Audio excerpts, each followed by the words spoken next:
Помимо песен, танцев и разнообразных костюмов, Республика Чувашия интересна тем, что включает в себя всего 9 городов и более 1500 деревень. Нам, кстати, удалось побывать в одной из них. Друзья, я просто не могу находиться здесь в таком виде. Поэтому, чтобы лучше понять чувашские традиции, я решила перевоплотиться в национальный костюм и принять в них участие. Что сейчас происходит?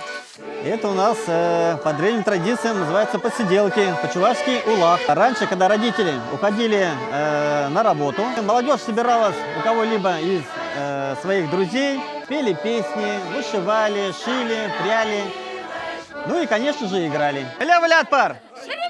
Шериле! Сейчас мы предложили поиграть в колечко. Так, давайте мы вас тоже посадим. Игра называется «Колечко». Помните, как в детстве? Все сидят, ставят вот так руки. Кому-то колечко попало в руки, и сейчас мы узнаем, кому.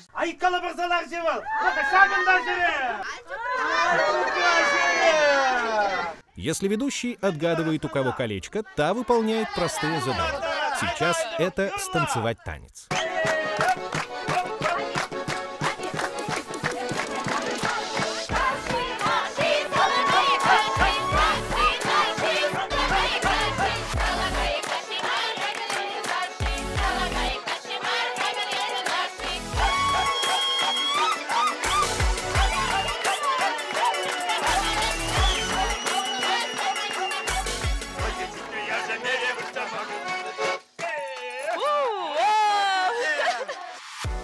Как же интересны, веселы и увлекательны чувашские обряды.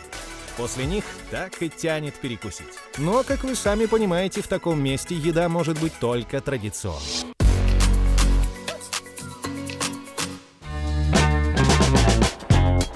В чувашской традиции еда – это не просто утоление голода, это настоящий ритуал. И даже если вы никогда не были в Чувашии, вы по-любому пробовали пюремеч или варили, скажем, хуран-кукли.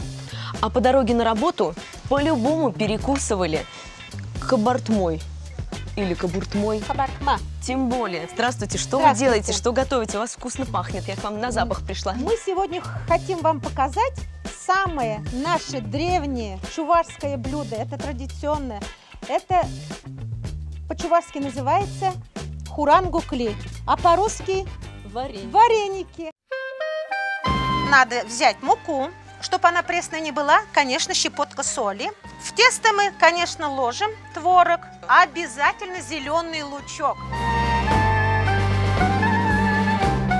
И у нас получаются вот такие вареники. Их макают в масле, в сливочном масле. Да-да-да. Можно и в сметане, можно и в масле. Надеюсь, мой диетолог это не будет смотреть. Надеемся, да. Пробуем. Приятного аппетита. Спасибо.